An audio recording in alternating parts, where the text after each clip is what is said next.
Welcome to Let's Play. I'm Alessandra Wall. And I'm Derek Yanford.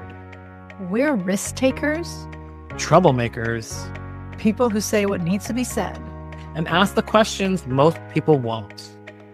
This is a podcast for serious and not so serious people doing big things. Every episode, we dig into something real. Fear, power, the shit that's in the way. Sometimes with guests, sometimes just us. Always unscripted, always honest. If you're tired of surface level conversations and ready to actually go somewhere, you're in the right place. Let's play. What do you want to talk about? Well, I have a question too, because I thought it was my turn. It is. Okay. So my question is around this idea of an on-off button that I have noticed with myself, but I also have been noticing with my clients, meaning, oh, we just turned your button on. You are operating the actions, the things that you've been telling me about. That's because we flipped the switch on. Mm-hmm. I had my flip switched on the other day. So my question is, what turns your power switch on and what turns it off? Okay, I like the question. And I love that you rephrased that so that it wasn't like the question was about the right thing.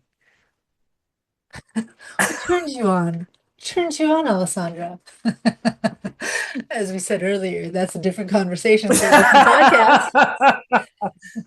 Your power button. And for context, I think you know what I'm talking about. But what I am talking about is when I'm in the on position, I feel expansive. I feel like I'm in the zone. I feel fluid. I feel like I can do anything. I feel I'm seated on my throne. I feel like, oh, this is how things are to be. They're kind of effortless. That's what I mean by on. So this is really interesting because I had a similar conversation with a group of clients of mine, and I just right before this was on a call with a friend who is launching a program. Was talking, and she's like, "Yeah, I just sold like three $25,000 packages for 4 months in pre-sale for this thing that's starting tomorrow, and tomorrow is just the webinar that's supposed to be the sales pitch, right?" I'm like, "Of course you did." Yeah. And then I was like, "What are you doing?" But she and I are very similar in this, and in the conversation with my clients, we talked about this. One of the things where, so I this sense with my clients is just where is the place where you feel 100% at home, like just comfortable, right? In your zone, if you want to put it, which I think when you're talking about this power space, it's that space of being powerful and feeling yet your power is on because you're in your zone. So one for me is on stage. You can put me on stage in front of, I don't care, 10 people, 10,000 people. If my purpose on stage is to teach, to engage, to activate, anytime. And that's been borne out. Like I've been in places where people are like, our speaker isn't showing up, and you know you're supposed to be a guest attending, but will you come up on stage? Or I remember a long, long time ago, I was doing this thing, this presentation on real wealth was my topic, like what is real wealth? And I had all these things queued up. Like I had music that was supposed to go to like get people in this space, a song about wealth. And uh, I wore these heels that got caught on this carpet rug that they had. They couldn't upload my stuff because this is before everybody knew how to do the Apple PC interface. And then they couldn't play the song because it was being live broadcast on YouTube and I didn't have the rights for the song. Oh, wow. That's a lot. And I watched the AV team kind of freak out, and I'm like, I'm good. Like, I don't need my slides. It's okay if the music doesn't play. As long as I don't twist an ankle, I'm fine. So that's one place. I feel very comfortable in my ability to read a room, to connect with the people in the room, and to deliver powerful messages in ways that resonate with them. Hmm. right? Get them like thinking, engaged, and motivated. And I think that's why my second place is in the conversations I have with people and my career with the women I coach. Like there is this moment where when I stop focusing on providing value Mhm. and I get 100% just connected to somebody, like I get in the listening zone, I like everything's easy. Mm. Everything's easy. I see connections and lines. I can summarize something somebody's saying in a way where they're like, that, yes, yes, like you said it so much better, or you connected these things I didn't even realize were connected. Mm. Um, and it's something to do with people, with being in this place where I just am deeply curious about people. And if I can listen and not get distracted, I'm in. Beautiful. I'm curious. So it sounds like in this place of service, namely on stage where you're going to present, but also highly present, connected with another person. I'm going to say the best version of yourself, the powerful version of yourself steps forward. I got this. Mhm. Let's roll. I'm curious. Let's say your power button's off for whatever reason, and it'll be a while before you're going to get on stage. You're going to talk to a client and you need the button turned on. Is there another way that you might have access? I'm going to think about that. As I think about it, I'm curious what flips your switch on?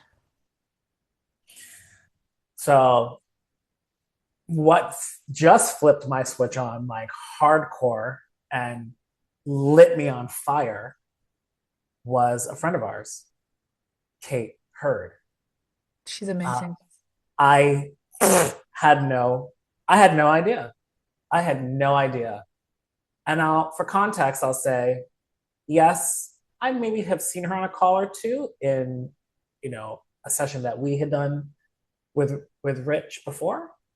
I met her in May Mhm. at RLI. Like twice, she gave me a hug, and I just remember talking to her. I was like, "Do I know her?" Like, I felt like I've known her my whole life, known Yep. her. And then we like said that we were going to connect. I reached out. It was just last week that we finally made it happen. Little did I know that she's a, a dancer. She's a Okay. rhythmic gymnast. I had no idea. So we speak the same language. And right when we got on the call, she she said to me, "Well, Derek, that's because you and I were the same and we operate like this and we're not like these other coaches." And I was like, "Wait, what do you?" And the way she was saying it to me and the what she was picking up on my own struggles and what my struggle really is right now, which is less now that I'm turned on, is parlaying all of my excellence from my career in the arts into coaching. I've Mhm. named that before. And she's like, "I know why. I know why." And the thing that struck me is she reminded me that my coaching is no different. However, it's getting confusing because you're seeing really great models of coaches that are nothing like you. They don't operate like we do at all. They actually don't understand what it is that we do. And I was like, so when she started telling me a little bit about her approach and stuff, I was like, oh, that's what I do. She's like, and you shouldn't be doing it any other way. Don't let Mhm. anybody else tell you that. And I was like, but the heart to heart, her seeing me, and then she gave me a task. And I just like, I got off the call and I was like, literally aflame. I just sent her a video just saying, oh my God, thank you so much. And two clients that I served yesterday, I did what I would normally do as a teacher and choreographer, but I was like, this is because of the conversation I just had with her. I now can deliver and be in the on position with my clients in a way that I just never have before. And I Mhm. don't know that it's been turned off. Like I'm really like, it's not just clients, it's everything, everywhere. Like she flipped that switch for me so hard that I'm like, oh, if this is what it's like, then not that there's trouble, but I'll say this. I have told I've been calling my clients out, being like, I don't fucking believe you. That's bullshit. No. And I'm like, that's not language that I use. I'm like, I do not accept that. I don't even want to hear that. And it was spot on. It was exactly what needed to be said at the time. And I would do that in my classes as a teacher or a choreographer. I would stop the process if we needed to, whatever needs to go on. So now, and I had a client, same thing. We got towards the end of the session and something switched. She came in with such resistance and held on to it so strong. And I listened to her, I saw her. Then she made a statement and like this whole flood of shit came out. And like right after the call, she went into action, all these things that I was like, what's going on? She's like, I'm on. I'm like, oh, oh. So I'm almost in this place right now too, where I'm like, I don't know that I care about anything other than helping people flip their on switch. Hold on a second.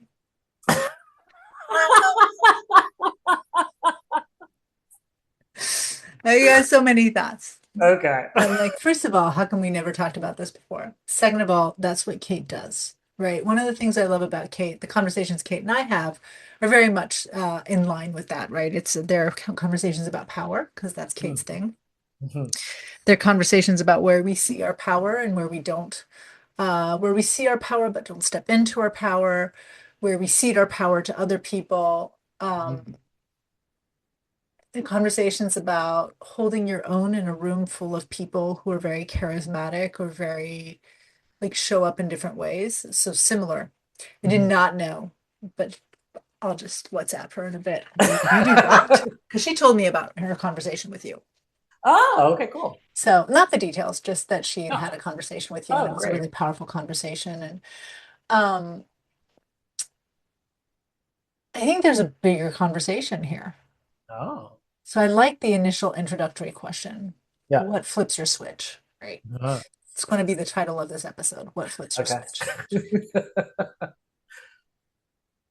What I find much more compelling, Mm, and that's just me, it might not be you. okay. I'm always really interested in roadblocks. I think it's a function of having been a psychologist. Uh, I'm always really interested in what flips people's switches off. And you just asked that question, what flips your switch off? But what I'm hearing you say is that you, let's, I'm going to talk about a dial as opposed to a switch, your mood lighting. Sure. So you put your dial in low mode and it wasn't sexy mode Mhm. because you're looking at everybody else's light and thinking you need to have the same glow and you need to show up in the same, glow. That's just not your bandwidth of light, right? Mm, So everything's flickering. mm, Right? And what she told you is this is your bandwidth. Allow yourself to exist in this bandwidth. Maybe you're a warm light. You don't need to be a bright light. Maybe you're a white light. You don't need to be a color light. Like whatever it is, this is your bandwidth and mhm, operate within that bandwidth. mhm, What I hear happened with that for you is that once you operated in that bandwidth, what I think I'm hearing, I'm making a lot of assumptions here, so please feel free to call out my bullshit, but is that you stop second guessing yourself. So then when your clients are coming in and there are things that normally just wouldn't fly. But before, maybe you didn't say it because so and so doesn't operate this way, because that's not what this coach does. Because you're supposed to be, I don't, you know, Derek, the coach, versus mm, Derek, like mhm, just Derek, right? mhm, You just wouldn't say them. They used to do that. I still do it sometimes. mm, But when you show up as just Derek, you're like, that's not the move. that's not the choreography. This is definitely not what we talked about. I don't understand what you're doing. This is Giselle, and you're like showing up like Mowgli in the Jungle Book, but like when he's figuring out how to walk. Those are not the steps we discussed, and this is not the choreography you're supposed to be dancing in your life. And I don't get why you're doing this. Hmm. And that power in that, that's the light, the your switch got flipped on. Hmm. But really what happened is you decided to be you. And when you're you, I want to say you're infinitely, but that's a little bit of an like that might be a little too much, but you're powerful, right? Yeah. I agree. I mean, I love the light analogy too, because I definitely can see how I was comparing my light to others and been like, oh, those lights are really attractive and they're brilliant. My light should look like that. There's nothing wrong with my light the way Mhm. that it is. I think the other thing is, yeah, I showed up as myself. One of the hardest things I felt that I remember when I first got into coaching, I was like, ah, I don't feel comfortable interrupting people, Mhm. especially mid thought. I really don't. I when it happens to me, I enjoy it because it helped, but I struggled with that. Now, a couple of clients, interruption is like the tool that needs to be used more often. That's how we're going to get there quicker. And so I don't have fear, and I recognize, oh, this is a must rather than a maybe figure wait till they're done speaking. And I think the gift that she gave me is just the reminder of, she said something like this. She said she welcomes her clients to challenge her because it means then they're doing the work. If they never challenge her, she's not working hard enough. Meaning, I should be able to say something where they go, no, Derek, that's fucking bullshit. And I'll tell you why. Great. That's exactly what I want to hear you say, because now you're in that place where what I'm saying isn't aligned with what you're feeling. So, what else? How else would you like to challenge me? Where I I never thought about that. I never thought about, have I created a dynamic where my client feels comfortable and empowered enough to challenge me? Mhm. And actually, how that's a sign of our growth. I was like, ooh, that's really interesting. And what I think that allowed is for me to go, well, dump it, bring all of your power so that they do. So because that is what it's about. The other brilliant thing she helped me understand was the way that she talked about what she does as a coach. She says that she coaches a lot of athletes and Mhm. artists. And what her job is to see them, to hear them, to champion them, to challenge them, and to hold them. And I was like, damn, all of those things, like even without the challenge part, to see, hear, hold, and champion, to cheerlead somebody, like I would call that reflecting their power back, but in a very dynamic way. But then to add the challenge part in it, like if that's all that coaching is, really, if that's all that coaching is, oh honey, you can do that. You can do all those things.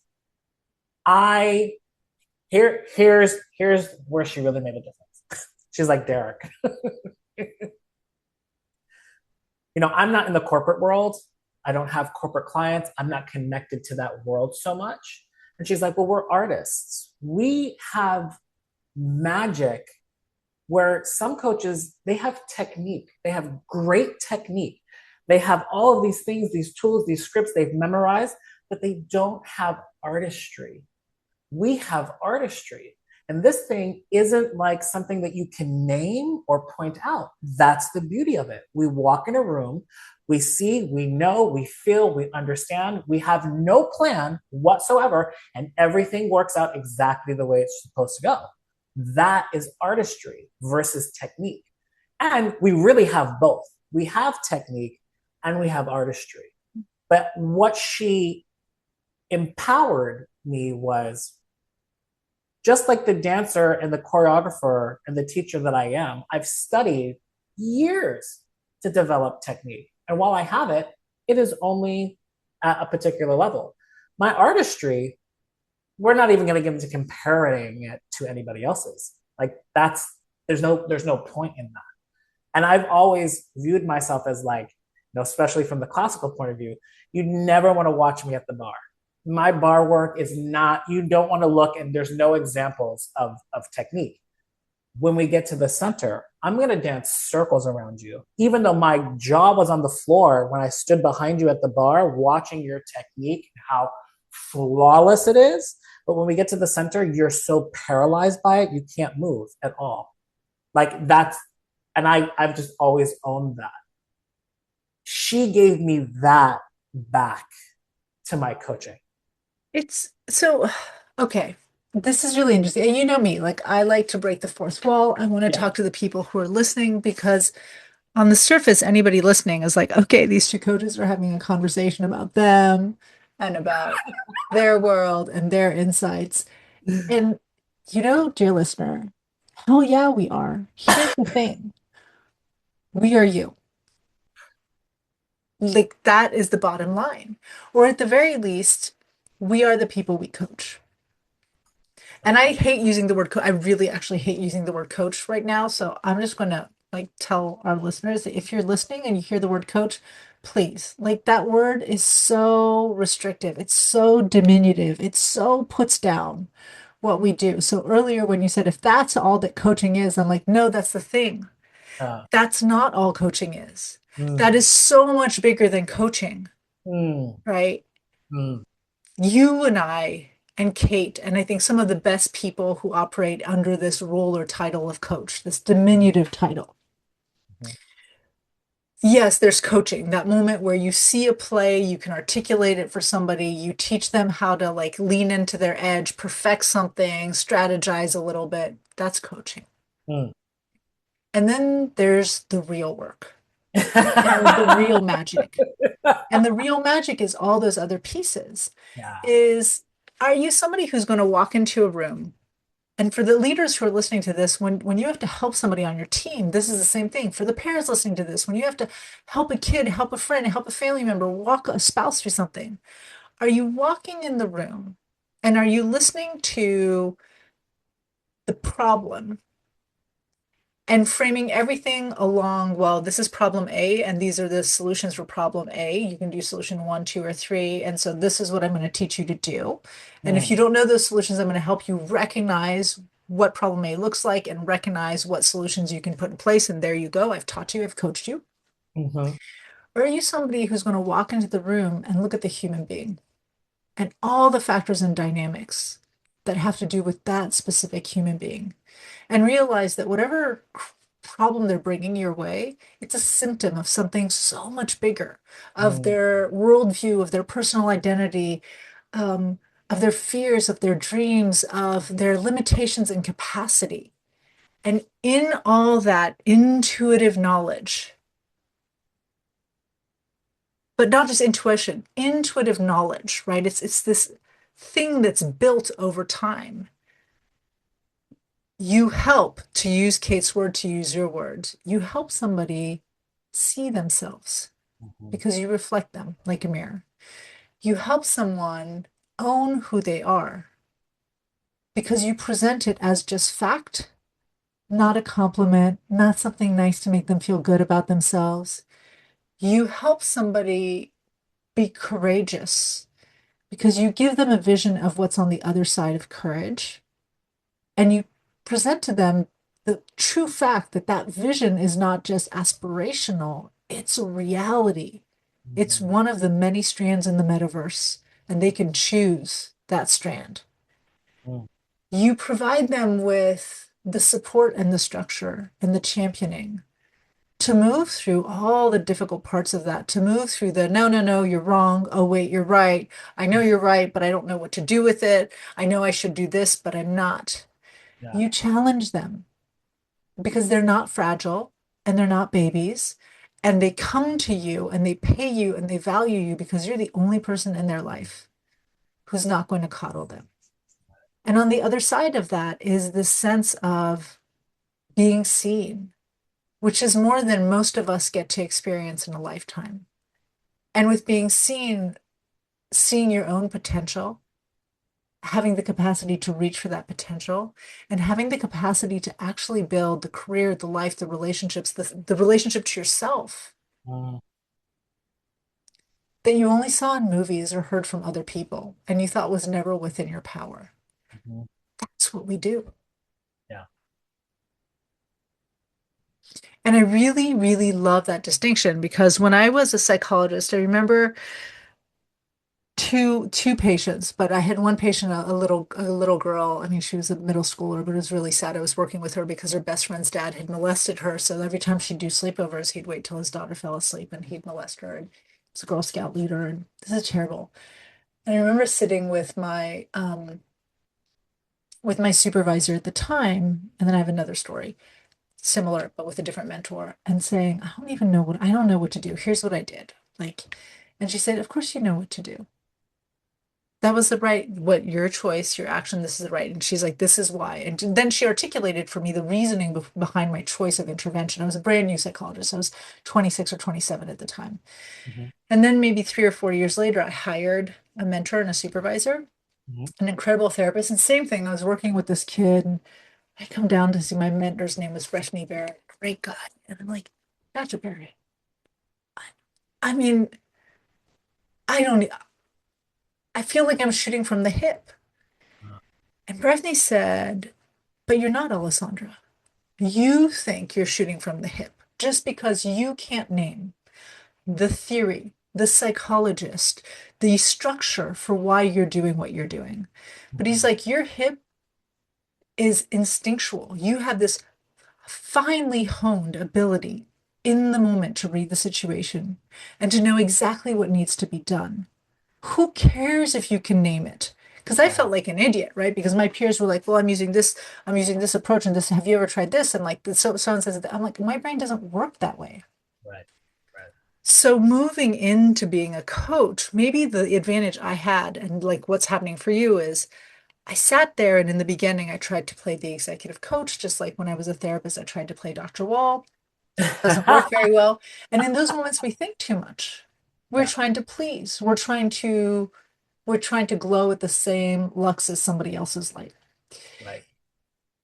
But when you ease into just being you, which for me means dropping F-bombs, getting really angry, tearing up on a regular basis, maybe because I'm angry, maybe because I'm moved, um, calling people out, being a real cheerleader.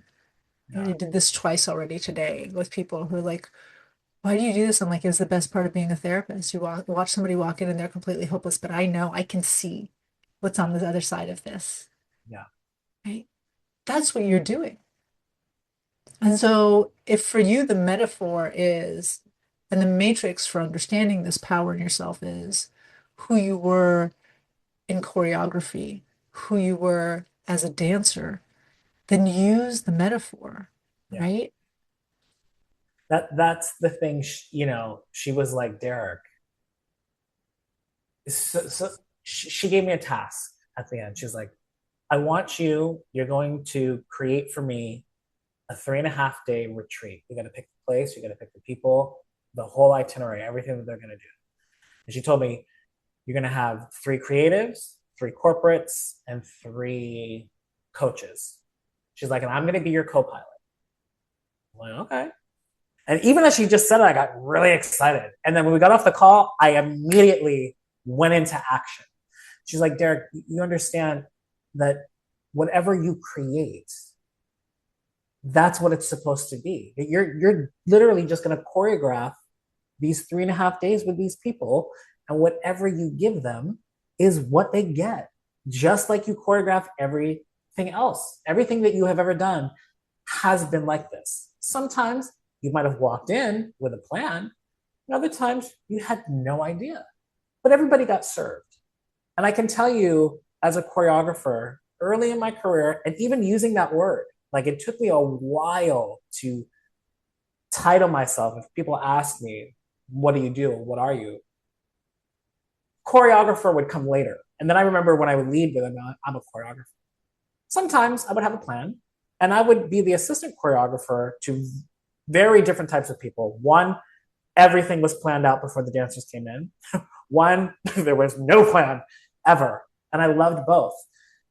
And I got to a point where I let go of the ideas that I had around what I wanted to create and instead got more curious about, well, in this moment, what's the most relevant or um, what's the way that I can make the dancers look their absolute best, especially because I don't know them. They're not students of mine. We have a limited amount of time together, and so what I would notice is like sometimes I'd have an idea and I recognized I was trying to import choreography onto them. And I recognized, no, I have to be an exporter. I have to get their goods and ship them out. There are times where, okay, if I want to create a very particular thing, then I can hire dancers that meet the criteria that I'm looking for. But that's not most of the cases that I find myself in. Most of the cases, someone has asked me, hey, I need your help. Can you create a thing?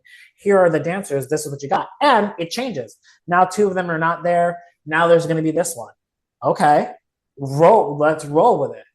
So that was the bridge that I needed. That's the struggle of how to parlay that into here is that, oh, you just want me to choreograph? You want me to get in the room with my client and create a pathway or whatever that they see themselves, that they are reminded of who they are, that they get that's what you're telling me? Oh, because I somehow concluded the coaches, Rich being one of them, who inspire me, their level of excellence is one that's so profound and has been built over years of what they do, is what I'm supposed to be striving to do. And Kate was like, no. No. And if you ever do that, it won't ever work for you. If you ever begin to model your coaching off of someone else, you're going to defeat yourself. You are only ever supposed to show up as you. And I was like, even right now, I'm like,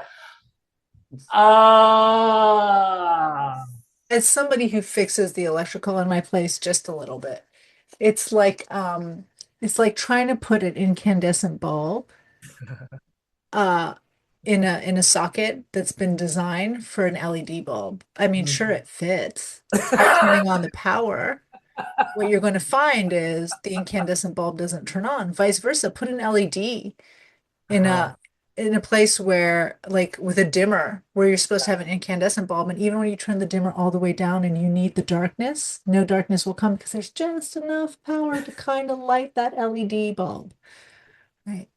yeah, So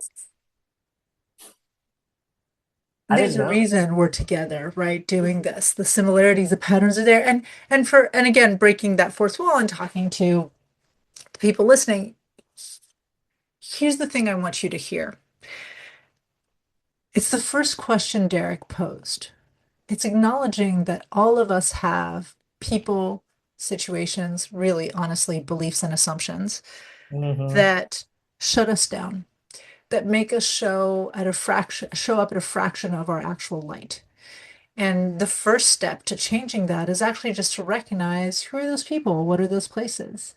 Sometimes that's hard. Maybe it's easier to figure out what are the places where I feel totally alive. My very first coach, Andrew Priestley, asked me that. He's like, where's the one place where you never doubt yourself? What is the one? What are all your roles? He had me write all my roles down: mother, coach, psychologist, educator, blah, blah. He's like, what's the one role? Businesswoman was one where you never question yourself. I'm like, educator. I never I have Cool. no desire to ever be a college professor. I used to want to be, but I'm like, when I'm in the role of helping somebody understand something and unlocking it for them, never question myself. That's also Beautiful. my speaker. That's my speaker role. Um, but then I can look at, well, where are the roles where I am second guessing myself, where I am trying to fit somebody else's light, where I am trying to And that helps. And then the question becomes, what's going on? Not why, because why is a terrible question, but what's going on? It's so easy to blame other people. Well, this person is a really toxic boss and he yells at me. Well, this is the dynamic I had with my mom, so this is playing out with my husband. Well, this is what, but all of that really just comes down to you believe certain things to be true. Right. I'm not as good as this person. And so my only way is being as good as being like them. My way doesn't have value or merit. I don't know what I'm doing, right? Mm. Whatever that is. When you can identify, so we just talked about this in a deep dive today, was our topic of the deep dive was roadblocks. But when you identify what that cognitive roadblock is, you got to understand insight alone gets us nowhere. It feels really good. Yeah. Insight feels so good. That aha moment, that burst of dopamine, that Yes. thing. But what you want is what you said you helped your client do, which is this moment of insight that is followed through with action. Right. Because it's through the action that the rewiring and the rewriting of the self takes place and where there's persistent shift. So once I understand what's going on, my question to myself, at least, and if you're listening, what I would ask you to consider for yourself is, what if I didn't believe that? Mhm. What would I do differently if I believed I was good enough? If I believed I had a right to my opinion? If I believed other people could take care of this and I'm not the only one who can do it? That's one of the things that came up on our call this morning. What, how would I operate?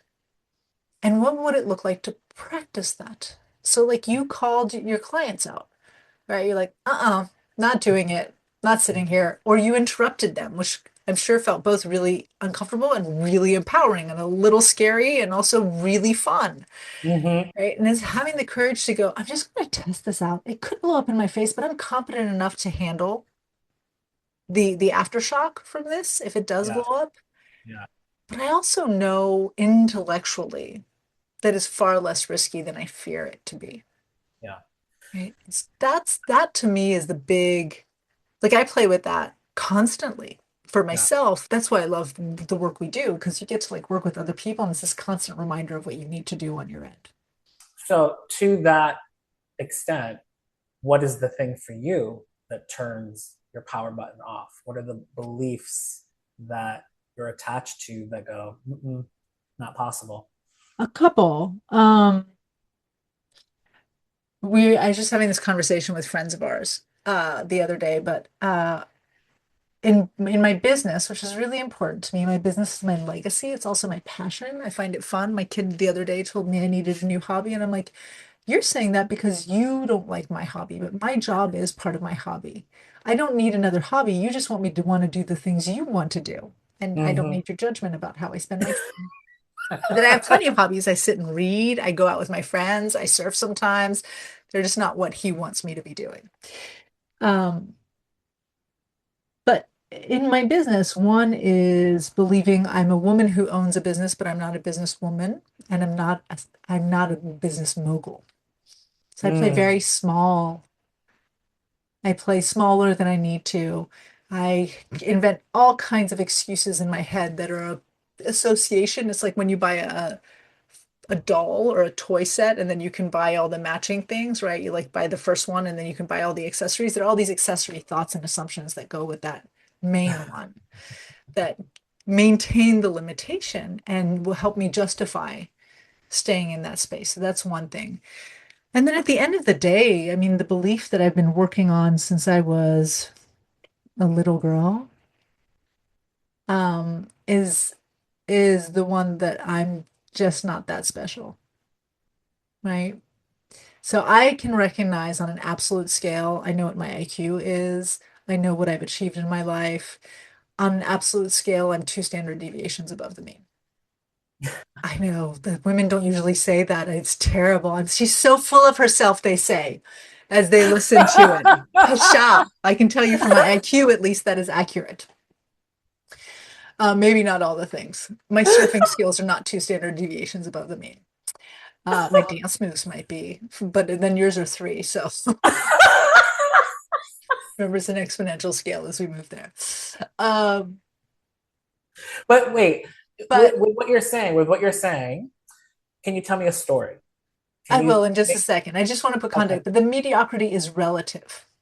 of course. You know how your parents say, you're like, but everybody blah, and your parents are like, I don't care what everybody does. That's kind of where I am. They're like, but look, Alessandra, you have a PhD and you had ADHD and you da da da.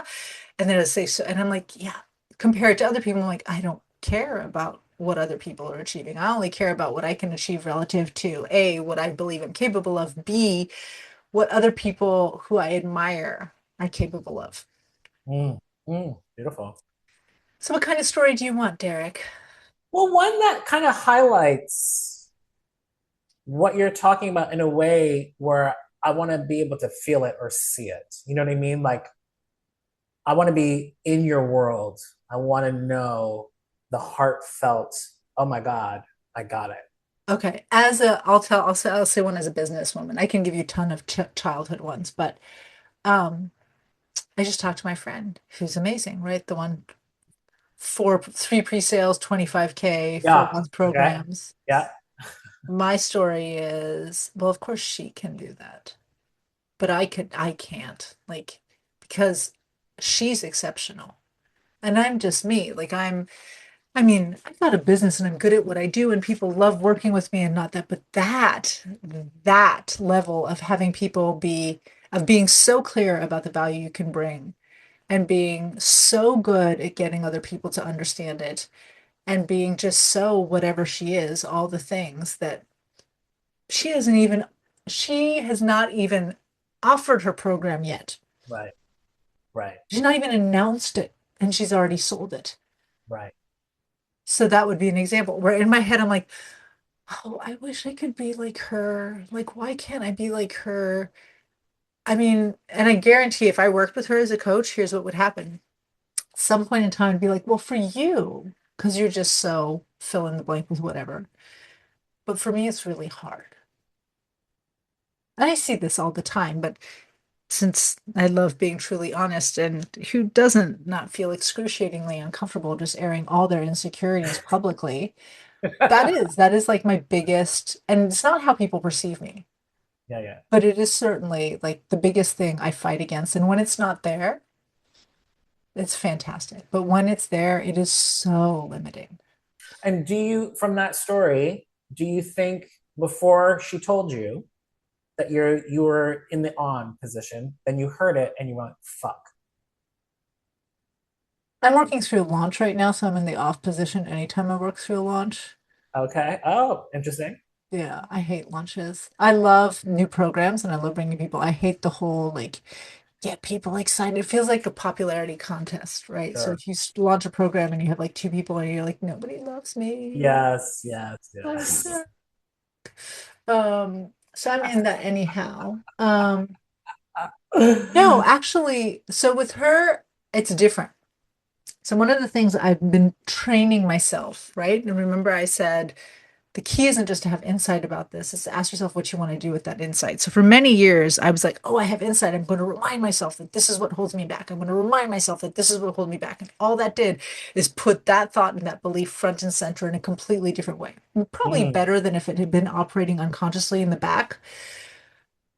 But I was like, oh, I'm going to push myself. And then when things didn't go well, I'm like, well, it's because I'm holding on to that belief, right? So I let the belief, it's a self-fulfilling prophecy. Now what I do is I love surrounding myself with people like that because every time I start feeling, oh my goodness, like it's so easy for them or they've got it so naturally. And I was like, no, fundamentally, there is nothing more special about them than me.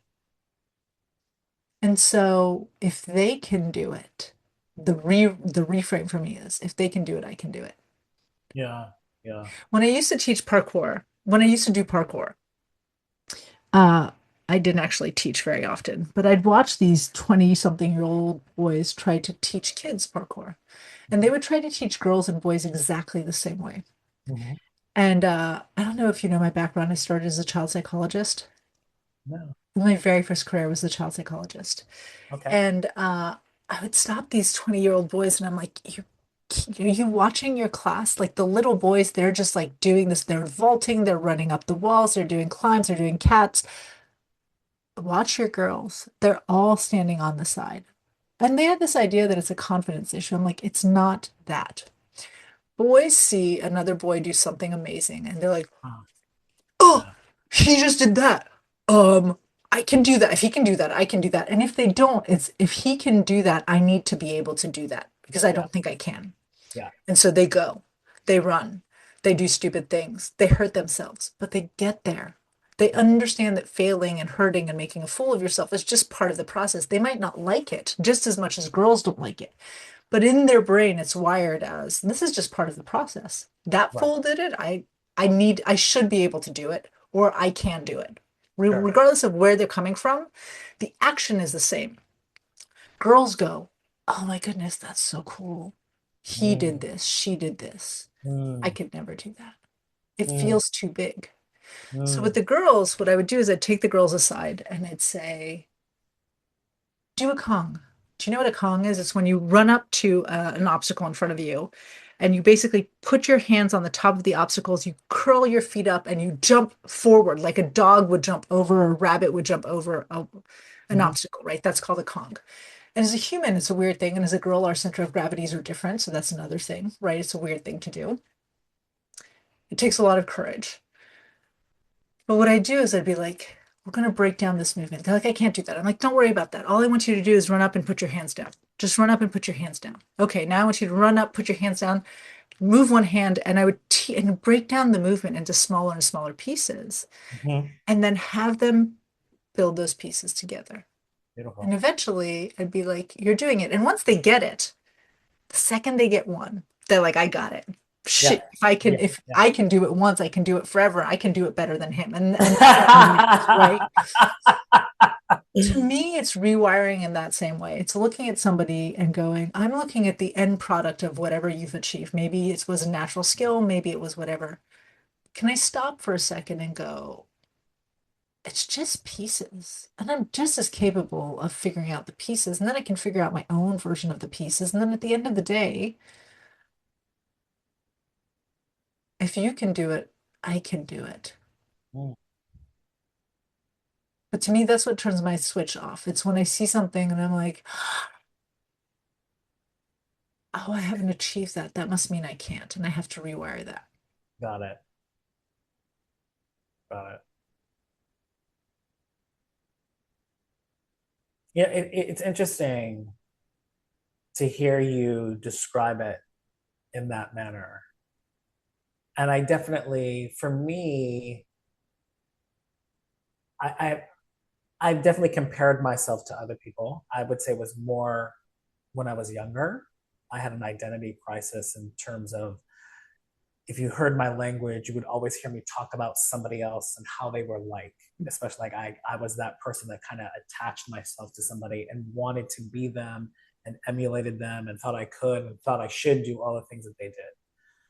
As an adult, the thing that turns my power button off now probably is these ideas similar to yours of I would like to do X, Y, and Z, but it's not possible for me, or I'm not there yet. I always want to be further along than I Mhm. am. I have a difficult time owning this is where I am in the process. But the biggest one that comes to mind is, mm, I want to say money, but not money.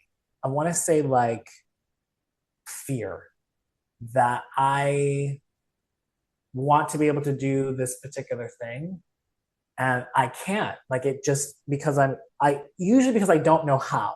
I remember as a kid, I used to think when I was 8 and 9 years old, I don't know how to drive. I don't know how to get married. I don't know how to pay my taxes. Like all of these things that I saw adults doing and they knew how to do, that I was petrified. I don't know how to do this to the point where when I was in kindergarten, when I sat down and a book was put in front of me, I went, I can't read. I don't know how to read. That was my first reaction. And they were like, right. This is the point. Yeah.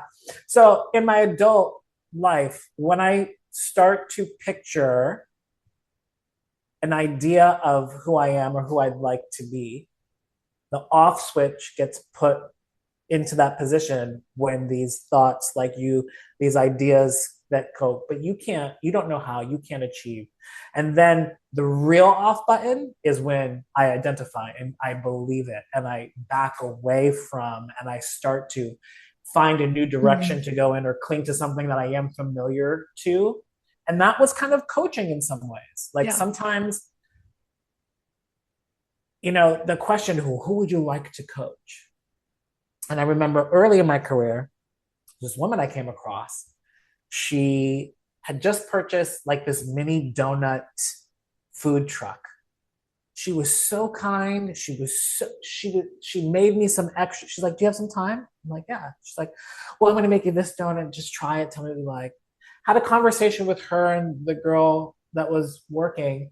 She just bought it a couple months ago. She used to work in a hospital, trying out this, and I was like, "This woman, amazing." 10 minutes later, I saw her on the street. She was telling this family, giving them directions. They were lost. I was like, "This woman is amazing." I had literally just graduated from coaching school and I was like, I'd love to coach her. And we talked a little bit about how she wanted to evolve her business. But I stepped back, I'm like, I don't know. I don't have the skill. I don't know her business. I don't know. And now I'm like, I'm actually tomorrow I'm going to Tampa and I'm going to find her.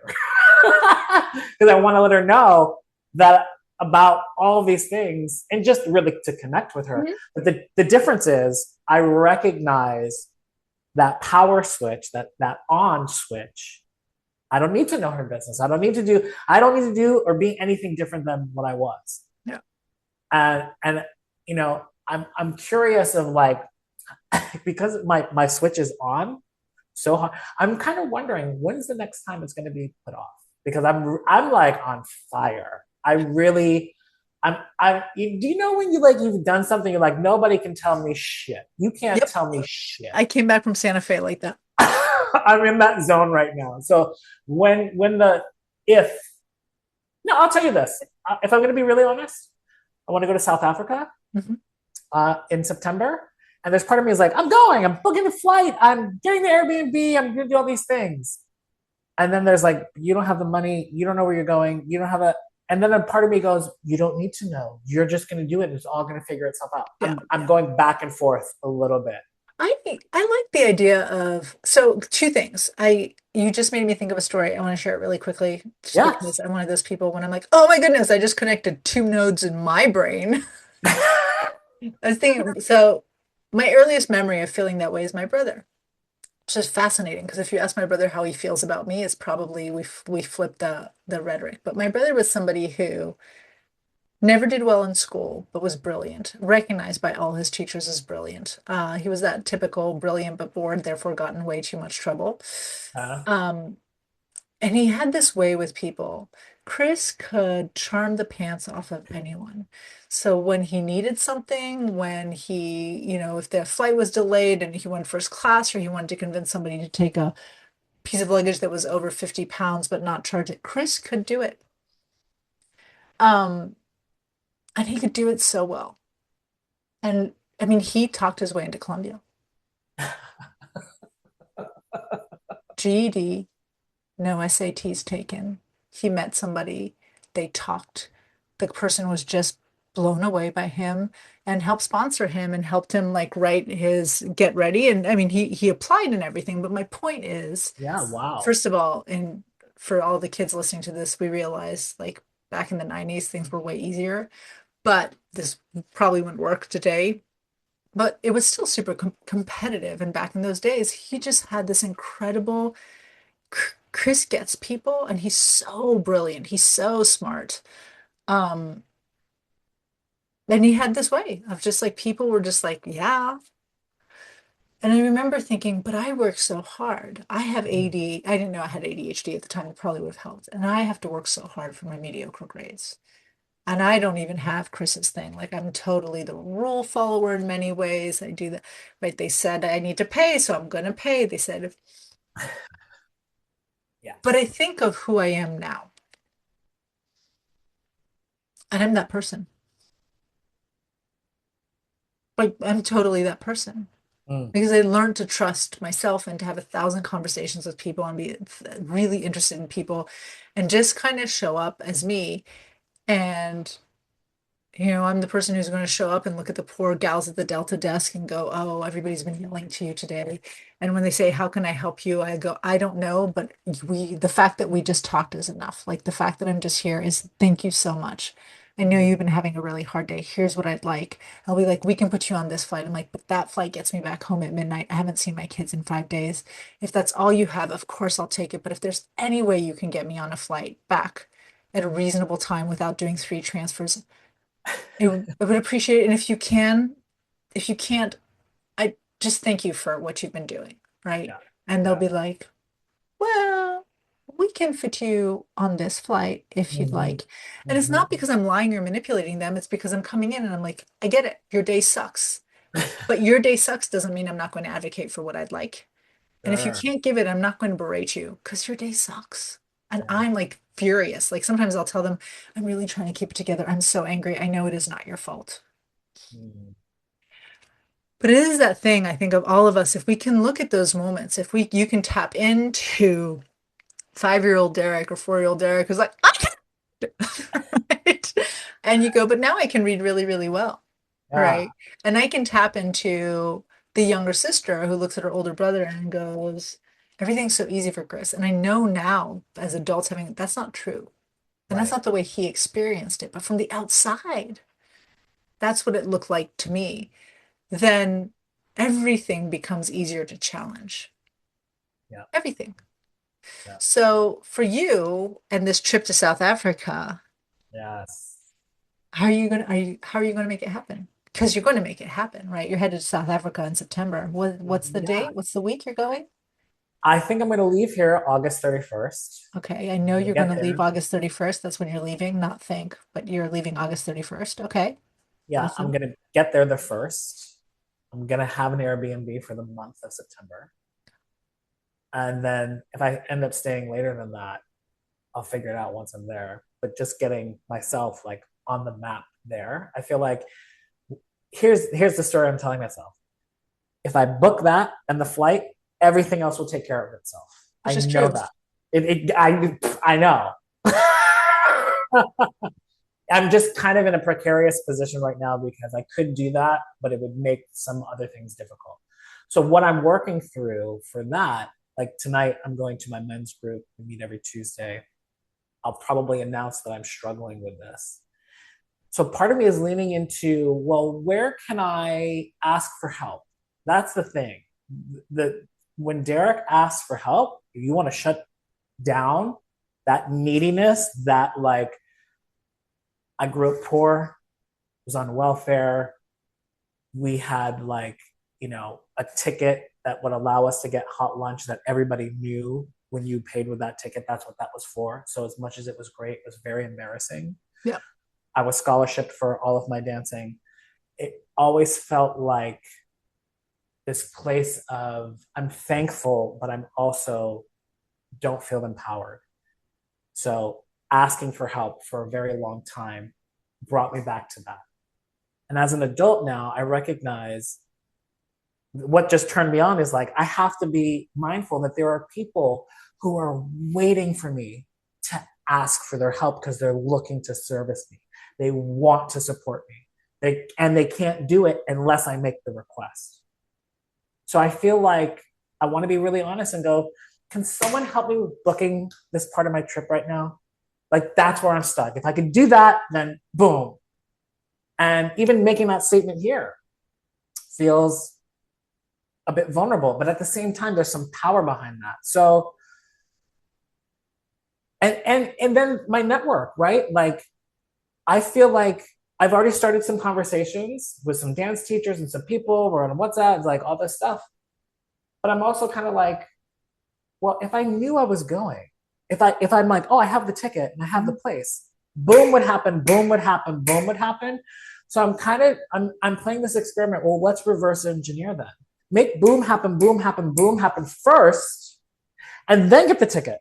Like do it backwards, kind of like your friend who hasn't she sold the thing, but she ain't created the program yet. Let's do it this way. Let's try that. Let's, do you know what I mean? Yeah. And just talking about it right now feels like, I think if I created an event, I'm like, oh, I'm going to host this thing and I'm going to do this thing, and then maybe it'll come the other way, and that's okay too. If it comes the other way, then that's okay too. Well, and we know a fellow coach in South Africa. Do we? I see that. I don't even know. Yeah. Somewhere I need to find the text chain, but somebody's like something, something, Okay. something, these prices in South Africa. So we know somebody in South Africa. Here's the Exactly. thing. Yeah. Um, where in South Africa do you want to go?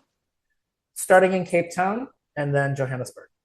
Hey, Cape Town, how are you? Guess what's happening in September of 2025? We're doing a live Let's Play Cape Town video podcast. So, Derek will announce the specific places he'll be.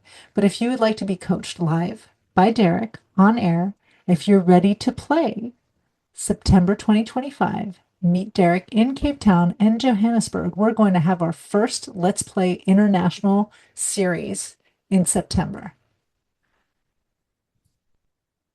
Done.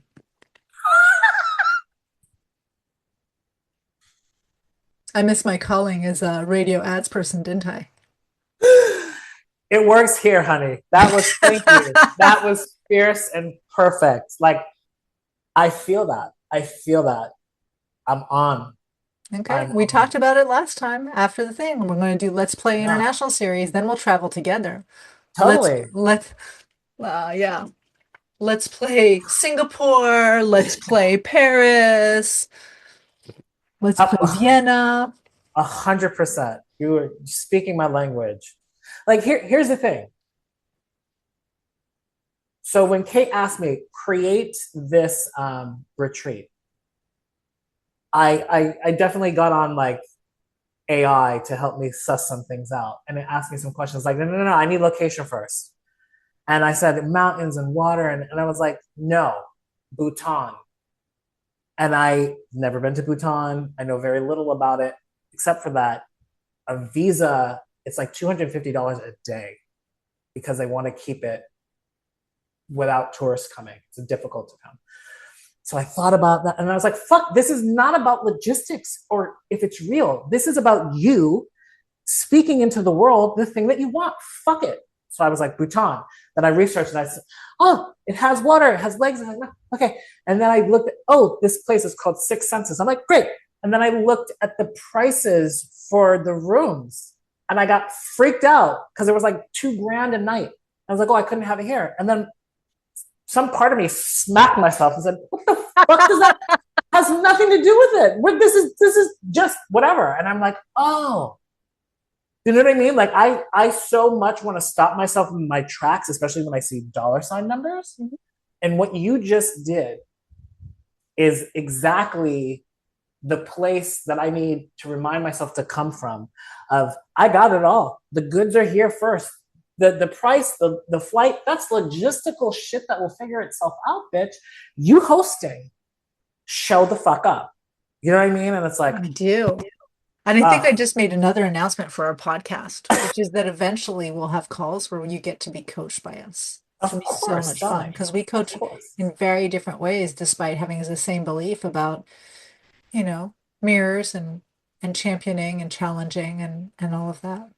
Absolutely. So, my friend, I'm not going to do a Joe Rogan 3 hours because we know better than that in so many ways, so much better than that. But Correct. I really do like having these conversations, and I do like making sure that the people who are listening in on these conversations know this isn't about us. This is so much about you. It's all the things that we're talking about. It's about you. And so if you were to throw out a question or a challenge to this person listening to us right now, we need to find a good name for that person, but whatever, we'll figure it out. What's your challenge to them? My challenge? Yeah, issue a Oh, challenge to them. Make my them challenge is plan the thing. plan. Plan the thing and then figure everything else out after. Mhm. Plan the thing first, then do it. Okay, that's it. That's your homework. If you're listening, there's homework. I mean, you can listen passively if you want to, but that's antithetical. I But have it's this not. thing that's called do something. It is a core value. I'm really raging on it right now. And So it's not as much fun if you just listen passively. This is, no, if you want to have I know. fun, if you want to have fun, act. If you're listening, play with us. Exactly. That's what I'm saying. So Playing is play. fun. So Derek's challenge to you is what is that thing? Where's that thing where your light gets dim, but you want it so much? Like you just know when your light's on in that place, like magic can happen. And where that is, like just do the thing. Plan the thing. Set it up. You don't even need to follow through on the plan. Just freaking plan it. Start Exactly. there. Gorgeous. Love you, man. Love you. Fun.